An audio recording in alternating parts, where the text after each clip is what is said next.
Andrés Magnússon, gjörðsvæl. Kæri formaður félagar og þið sem heima sittið og hér. Ég var búin að segja áður að ég væri búin að þakka eitt skipt fyrir allt fyrir velunni störf nefnda en vil samt enn einu sinni ítreka það hér hefur ýmissu verið vikið til betri vegar og virkilega gott starfið unnið. En því miður það svo að þegar maður tekur til málstæðan og yfirleitt samt maður vil ræða það sem manni finnst kannski að betur mætti fara nema maður sé heilagur maður eins og Ómar Ragnarsson sem getur talað bara að allt sé frábært. En mig langar að byrja á grein nummer 11. Það stendur að stjórnvöldum ber að vernda öll skráð trúfélög og lífskoðunarfélög. Ég kannski að endurtaka mig svolítið þarna, það kannski búið að ræða í nefndinni, en mér finnst ekkit, mér líður ekkit vel með það að ríkið sé að vernda trúfélög og lífskoðunarfélög sem eru með hatursboðskap. Það til dæmis fullt af lífskoðunarfélögum, til dæmis í Danmörku það að einn kynstofn sé öðrum æðri og ákveðnir menni að ráða og aðri að ljúta valdi þeirra og sumir séu merkilegri en aðrir. Þannig að ég hef alltaf vilja hafa það að trúfélög og lífskoðunarfélög sem virða jafnan rétt allra. Síðan ég eiginlega með skilaboð frá andstæðingum. Það opnunarsetning stjórnarskrárinnar. Öllum skal tryggður réttur til lífs og til að lifa með mannlegri reisn, sem mörguleyti samhljóða 4. greininni. Öll skulum við njóta mannhelgi og verndar gegn hvers kyns ofbeldi. En svo sitt ég í C-nefnd og í utanríkiskaflanum erum við alltaf að velta fyrir okkur hvernig við getum, með hvaða hætti við stýðum stríð. Hvort það sé í gegnum utanríkisráðherra eða hvort það sé kannski í gegnum Alþingi og svo framvegis. Og þetta náttúrulega mótsögn. Öllum skal tryggður réttur til lífs og við erum ekki hlutlaus þjóð heldur munum segja öðrum stríð á hendur eða höfum heimild til þess. Og þannig að þessar fögru setningar, 1. og 4. mannhelgina, öll skulum við njóta mannhelgi og vernda gegn hvers kyns ofbeldi, það bara passar ekki að hafa þetta í stjórnarskrá ríkis sem ekki hlutlaust ríki. Við vorum það, en við dróumst inn í kalda stríði og köstum þá hlutlausu okkar, en þótt kalda stríði sé búið, þá hefur við ekki tilbúin til þess að ganga alla leið. Og ég sé að koma þessari mótsögn á framfæri. Þetta náskylt 19. ákvæðinu pyntingar. Þar sem segir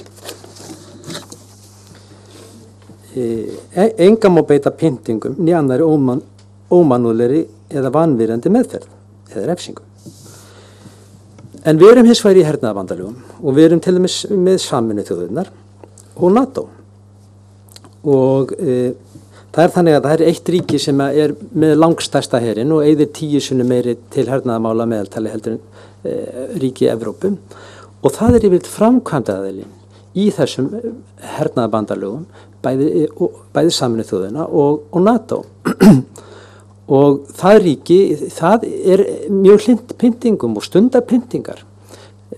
Og þá þetta ákvæði okkar kannski eins og einmitt í því landi, það bannað að stunda pyntingar samkvæmt stjórnarskráni, en bara í því landi þá má stunda alls þar annars staðar í heiminum ef við fáum landskika til þess. Og þetta svolítið eins hérna á Íslandi, bannað að beita pyntingum á Íslandi. Hins vegar ef Íslendingar eru staddir erlendis, þá allt í lagi að beita pyntingum.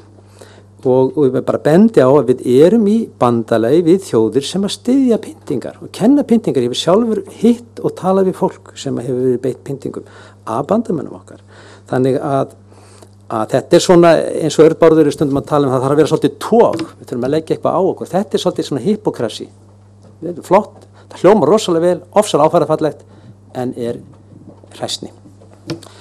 Síðan ég að tala það sem virkilegt vandamál og það það að við erum svo mótuð að því að skrifa stjórnarskrá eins og það var gert á 19. öldinni þegar menn voru að byrja að skrifa stjórnarskrár.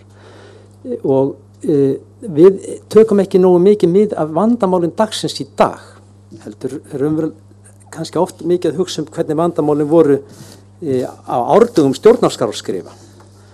Og þá langar maður að tala 27. skrána, greinina, Eignaréttur er friðhelgur. Engan má skylda til að láta af hendi eign sína nema almenningsþörf krefist þess. Þar til þess að, og skuli vel fullt verið koma fyrir. Hvenær var þetta vandamál? Var það vandamál í fyrra eða hitti fyrra eða jafnvel fyrir 10 árum eða 20 árum? Þetta er ekkert vandamál. Ég er ekki að segja að sé ekki slæmt að hafa þetta. Þetta þarf að vera til þess að tryggja þetta vandamál kom ekki upp aftur. Þetta er hins vegar merki það að þetta er skrifað á þeim tíma sem þetta tíðkaðist. Það eru heilmikil vandamál í dagvarandi eignarétt. Þau eru bara allt öðruvísi. Miklu stærri. Það er til dæmis verið að afhenda eignir ríkisins einkaaðilum.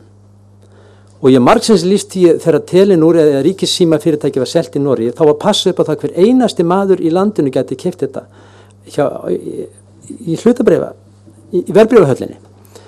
En hér er ákveðnum aðilum afhent einkafyrirtæki og þessir aðilar eru stærstu styrk þegar stjórnmálaflokkana sem afhendu þeim einkafyrirtækin. Þetta er vandamál dagsins í dag og það þarf að taka á þessu í stjórnarskráni. Þetta er annað.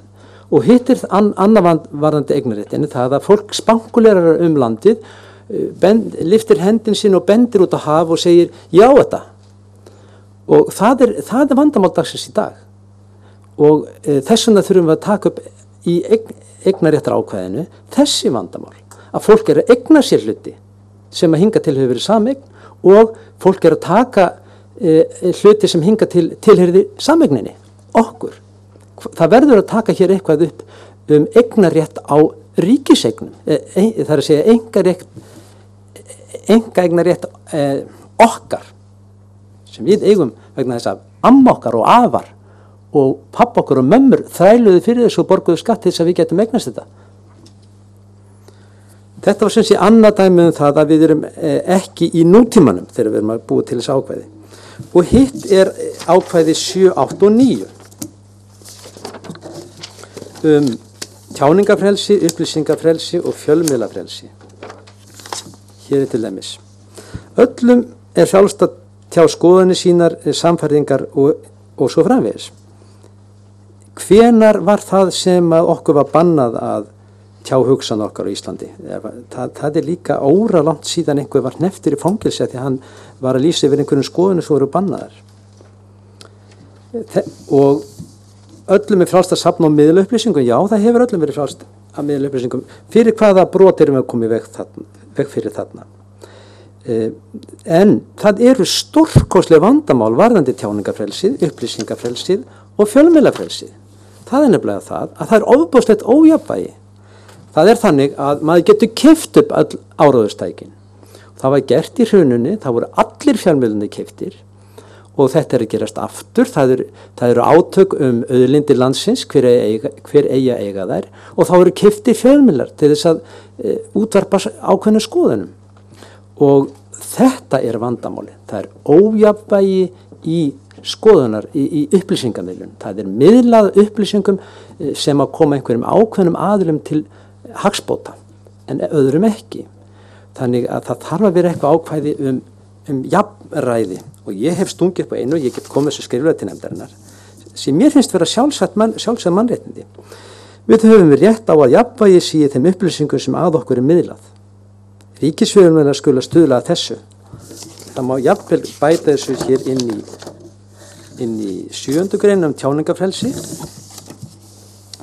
Öllum við frjáls skoðun okkar og samfæringar og annar málsgreininni stjórnvöld skulu tryggja aðstæður til opinnar og upplýstar umræðu. Þarna getum við haft aðstæður til opinnar og jafnvægi í umræðu. Það þarf að tryggja jafnræði í umræðu. Eða þá bara hreint og beint að taka þetta ákvæði hér vegna þess að þetta er stóra vandamáli. Það sem við erum að taka á þarna hefur ekki verið vandamál en það er mjög stórt vandamál. Við höfum rétt á að jafnvægi sér þeim upplýsingum sem að okkur er miðlað. Og þá ef staðan er þannig að það er bara önnur hlið sem kemur fram á máli, þá á ríkisfjölmiðlarnir að sjá til þess að þessi jafnvægi og kynna hina hliðina. Takk fyrir.